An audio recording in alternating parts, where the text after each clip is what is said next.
میں فلسطین کے لیے کھڑا ہوں اور کھڑا رہوں گا انشاءاللہ تعالی۔ فلسطین صرف مسلمانوں کا عربوں کا مسئلہ نہیں، فلسطین انسانیت کا مسئلہ ہے۔ دنیا کو ہم بتانا پڑے گا کہ ہمارا رشتہ فلسطین سے، غزہ سے، مسجد اقصی سے، بیت المقدس سے کیا ہے۔ جب تک قرآن میں وہ آیات ہے کہ اسلام اب نہیں، جب تک قرآن میں یہ سورہ رہے گا، صبح قیامت تک ہمارا رشتہ فلسطین اور غزہ سے رہے گا۔ اگر غزہ کا نام آئے، فلسطین کا نام آئے، مسجد اقصی کا نام آئے، بیت المقدس کا نام آئے، اور تمہارے اور ہمارے دلوں میں حرارت ایمانی پیدا نہیں ہوئے، تو پھر تم انسان کہلانے کے لائق نہیں ہو۔ کہ غزہ میں 1537 فلسطینیوں کی جانیں چلی گئی، جس میں 500 بچے تھے، 275 خواتین ہیں، 6612 زخمی ہیں۔ یہ صرف 6 دن کی بات کر رہا ہوں میں آپ سے۔ یہ دنیا جو بڑے فنڈامنٹل رائٹس کی بات کرتی ہے، حقوق کی بات کرتی ہے، آج یہ بڑے بڑے ممالک آج خاموش بیٹھے ہیں، گونگے ہو چکے ہیں، اندھے بن چکے ہیں، بہرے بن چکے ہیں۔ وہ پینے کو پانی نہیں ہے میرے بھائی، کھانے کو کھانا نہیں ہے غزہ کے لوگوں کے پاس، اسپتال میں دوائیں ختم ہو چکے ہیں، آکسیجن تو دور کی بات، پوری بلڈنگیں برباد، بے گھر ہو چکے ہیں۔ ہم نظارے دیکھ رہے ہیں کہ 10-11 سال کا بچہ زخمی ہے، باپ زخمی ہے، بجائے باپ اپنے بیٹے کو ہمت دلائے، 12 سال کا بچہ کہہ رہا ہے کہ ابا رونا بند کرو، میں اچھا ہوں۔ کووڈ میں کیا ہوا تھا کہ کووڈ میں بغیر پاس کے کوئی نہیں نکل سکتا تھا۔ 16 سال سے فلسطینیوں کو اس طرح کا برتاؤ کیا جا رہا ہے، اور اب اسرائیل ایک فاسفورس چیز آتی ہے، اس کا بم گرا رہا ہے، یعنی جب وہ گرتا ہے تو بلڈنگ کو پگھلا دیتا ہے، اگر جسم پر گرتا ہے تو چمڑی سے ہڈی کو گلا دیتا ہے۔ یہ ظلم غزہ کے لوگوں پر کیا جا رہا ہے۔ وہ شیطان نتنیاہو ظالم ہے، وار کرمنل ہے، وہ جو ڈھکیل رہا ہے فلسطینیوں کو، ڈھکیل رہا ہے۔ کہ اللہ کے رسول صلی اللہ علیہ وسلم نے فرمایا کہ میری امت میں گروہ رہے گا جو صبح قیامت تک حق کی طرفداری کرے گا، جو صبح قیامت تک حق کی طرفداری کرے گا، باطل طاقتوں سے مقابلہ کرتا رہے گا۔ ان کے پاس دولت نہیں ہوگی مگر حق کی طرفداری کرتے رہیں گے کہ قیامت بھی آ جائے گی۔ صحابہ کرام نے پوچھا ہے رسول اللہ وہ کون سی جگہ ہوگی؟ تو آقا دو عالم صلی اللہ علیہ وسلم نے فرمایا القدس، القدس، القدس۔ 70 سال سے یہ مجاہد، یہ غیور قوم اگر پوری دنیا میں حق کی سربلندی کے لیے اور باطل کی شکست کے لیے اگر کسی سرزمین پر مبارک روحوں کا خون گرا ہے تو مسئلے فلسطین پہ گرا۔ مسجد اقصی بیت المقدس کے لیے خون بہایا جا رہا ہے۔ میں سلام کرتا ہوں ان ماؤں کو جنہوں نے ان بہادر بچوں کو پیدا کیا جو زائنسٹ لوگوں کی گولیوں کا نشان بن رہے ہیں، جو بموں سے ان کی موت ہو رہی ہے۔ ارے جس نے مارے ان کو دیکھو، مگر ان غزہ کے غریبوں نے تمہارا کیا بگاڑا تھا؟ میڈیا میں ایک طرفہ رپورٹنگ کہ ایسا ہوا ویسا ہوا فلاں ہوا۔ ارے کبھی تم نے دیکھا 70 سال سے اسرائیل آکیوپائر ہے، اسرائیل آکیوپائر ہے، فلسطین آکیوپائی ٹیریٹری ہے۔ آکیوپیشن تم کو نہیں دکھتا، ظلم تم کو نہیں دکھتا۔ بتاؤ جس کے پاس کمزور ہے، ظالم ظلم کر رہا ہے تو ظالم کا ساتھ دیا جا رہا ہے، اور جس کو بے گھر کر دیا گیا۔ فلسطین کا مسئلہ صرف عربوں کا مسئلہ نہیں، فلسطین کا مسئلہ صرف مسلمانوں کا مسئلہ نہیں، فلسطین کا مسئلہ ہر اس انسان کا مسئلہ ہے جو انصاف چاہتا ہے۔ مگر جب صلاح الدین ایوبی نے فلسطین بیت المقدس پر کامیابی حاصل کی اور تمام عیسائی لوگ جمع ہوئے، بولے کہ صلاح الدین اب تم ہم سے کیا کرو گے؟ تو صلاح الدین ایوبی نے کہا کہ میں وہ نہیں کروں گا جو تم نے کیا تھا، میں رسول اللہ صلی اللہ علیہ وسلم کے غلاموں کا غلام ہوں، تم کو میں معافی دیتا ہوں، جاؤ تمہاری جان کو بھی کوئی ہاتھ نہیں لگائے گا۔ عصبیت کی بنیاد پر جب اتحاد پارا پارا ہو گیا تو سب سے پہلی چیز جو ہمارے ہاتھ سے چلے گئی وہ مسجد اقصی اور بیت المقدس ہمارے ہاتھ سے چلا گیا۔ جو کچھ غزہ میں ہو رہا ہے میرے عزیز دوستوں اور بزرگوں، اپنے سینوں پر ہاتھ رکھ کر سوچو۔ اپنی اولاد اگر سامنے ہے تو ان کو دیکھ کر اپنے دماغوں پر زور ڈال کر سوچو کہ غزہ میں خون ریزی ہو رہی ہے، غزہ میں نسل کشی ہو رہی ہے، غزہ میں میڈیا نے رپورٹ کیا کہ 6 دن کے اندر 6000 بام زائنسٹ طاقتیں برسائی ہیں۔ اسرائیل غازہ میں ایک چھوٹی سی جگہ ہے غازہ 20-21 لاکھ کی، 6 دن میں 6000 بام غازہ پر گرائے گئے ہیں۔ اور وہی جب آئسس سے مقابلہ کر رہے تھے پورے ممالک، یہ پورا آئسس کوئلیشن کے نام سے تھا، تو وہ لوگ 1 مہینے میں 2500 بم آئسس پر گرائے تھے، اور غازہ میں 6 دن میں 6000 بم گرائے گئے۔ آپ اندازہ لگاؤ اگر یہاں پر کوئی 10 منٹ تک صرف پٹاخے پھوڑنا شروع کر دے گا تو آپ 2-3 منٹ کے بعد بولیں گے کہ بھائی بڑی بے چینی ہو رہی ہے، بس کرو، سوچو تھوڑی دیر کے لیے کہ 6 دن میں 6000 بم یہ ظالم اسرائیلی حکومت غازہ پر برساتی ہے۔ 6 دن میں 21 لاکھ کی آبادی ہے، 10 لاکھ لوگ بے گھر ہو چکے ہیں، 10 لاکھ لوگ بے گھر ہو چکے ہیں، اور وہ ظالم حکومت کہہ رہی ہے کہ تم اب نارتھ غازہ سے ساؤتھ غازہ کی طرف چلے جاؤ۔ لوگ بسوں میں جا رہے تھے تو کل بسوں پر بم ڈال دیا گیا۔ آج معلوم ہوا، اخبارات اور میڈیا کہتا ہے کہ غازہ میں 1537 فلسطینیوں کی جانیں چلی گئی، جس میں 500 بچے تھے، 275 خواتین ہیں، 6612 زخمی ہیں۔ یہ صرف 6 دن کی بات کر رہا ہوں میں آپ سے، اور یہ دنیا جو بڑی ہیومن رائٹس کی بات کرتی ہے، یہ دنیا جو بڑے فنڈامنٹل رائٹس کی بات کرتی ہے، حقوق کی بات کرتی ہے، آج یہ بڑے بڑے ممالک آج خاموش بیٹھے ہیں، گونگے ہو چکے ہیں، اندھے بن چکے ہیں، بہرے بن چکے ہیں، کہ جس سرزمین کے پاس کچھ نہیں ہے، آج آپ نے وہاں پر 6 دن میں 6000 بم برسائے، 1537 لوگوں کی جانیں چلی گئیں، 500 معصوم بچے، 275 خواتین کی موت، اور 6612 لوگ زخمی ہے۔ پینے کا پانی نہیں ہے 20 لاکھ 21 لاکھ لوگوں کے پاس۔ اگر آپ کے پاس 2 دن پانی خراب آیا تو آپ 25 فون کرتے اپنے سیاسی نمائندوں کو، مجلس کے ذمہ داروں کو، کہ آ کے دیکھو ذرا پانی پی کے بتاؤ۔ وہاں پینے کو پانی نہیں ہے میرے بھائی، کھانے کو کھانا نہیں ہے غازہ کے لوگوں کے پاس، اسپتال میں دوائیں ختم ہو چکے ہیں، آکسیجن تو دور کی بات۔ اور یہ ظالم، یہ زائنسٹ لوگ کہتے ہیں غازہ کے لوگوں سے کہ تم نارتھ غازہ سے نکل کر ساؤتھ غازہ میں چلے جاؤ۔ پوری بلڈنگیں برباد، بے گھر ہو چکے ہیں۔ ہم نظارے دیکھ رہے ہیں کہ 10-11 سال کا بچہ زخمی ہے، باپ زخمی ہے، بجائے باپ اپنے بیٹے کو ہمت دلائے، 12 سال کا بچہ کہہ رہا ہے کہ ابا رونا بند کرو، میں اچھا ہوں۔ بلڈنگ گری ہوئی ہے، بلڈنگ کے ملبے سے لاشیں نکل رہی ہیں، معصوم بچوں کو نکالا جا رہا ہے، مگر دنیا خاموش ہے۔ دنیا خاموش ہے، جو بڑی بڑی باتیں کرتے ہیں یہ دولت مند ممالک، کیونکہ مرنے والا فلسطینی ہے۔ یقیناً جو تشدد ہوگا، وائلنس ہوگا، ہم کنڈیم کرتے اس کو، چاہے کوئی بھی کرو، وائلنس راستہ نہیں ہے۔ مگر یہ بتاؤ یہ کون سے وائلنس ہے؟ یہ تو نسل کشی ہے، یہ تو آپ ان کو ختم کر رہے ہیں، آپ ان کو بالکل ختم، صفحے ہستی سے مٹانا چاہتے ہیں، جس کو انگریزی میں کہتے ہیں ایتھنک کلینسنگ ہو رہا ہے فلسطینیوں کا۔ آپ میں بتانا چاہوں گا آپ کو کہ 2016 سال سے غازہ میں محاصرہ ہے، 16 سال سے۔ کوئی باہر جانا ہے تو اس کو پرمیشن، کوئی اندر آنا ہے تو اس کو اجازت لینا پڑتا ہے۔ آپ نے دیکھا نا کووڈ میں کیا ہوا تھا، کووڈ میں کیا ہوا تھا کہ کووڈ میں بغیر پاس کے کوئی نہیں نکل سکتا تھا۔ 16 سال سے فلسطینیوں کو اس طرح کا برتاؤ کیا جا رہا ہے۔ پینے کا پانی نہیں ہے، لائٹ ان کی بند کر دی گئی کیونکہ اسرائیل کے پاس سے بجلی آتی ہے۔ 16 سال سے محاصرے میں، ارے سمندر ہے، مچھی نہیں پکڑنے دیتے یہ زائنسٹ لوگ۔ اور اس 21 لاکھ میں 50% آبادی 18 سال کی، 20 سال کے نوجوانوں کی ہے۔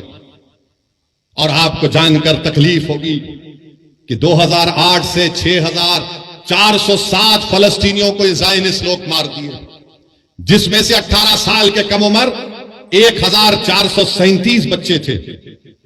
اور اب اسرائیل ایک فاسفورس چیز آتی ہے، اس کا بم گرا رہا ہے، یعنی جب وہ گرتا ہے تو بلڈنگ کو پگھلا دیتا ہے، اگر جسم پر گرتا ہے تو چمڑی سے ہڈی کو گلا دیتا ہے۔ یہ ظلم غازہ کے لوگوں پر کیا جا رہا ہے، اور امریکہ، برطانیہ، یہ یورپ، یہ فرانس،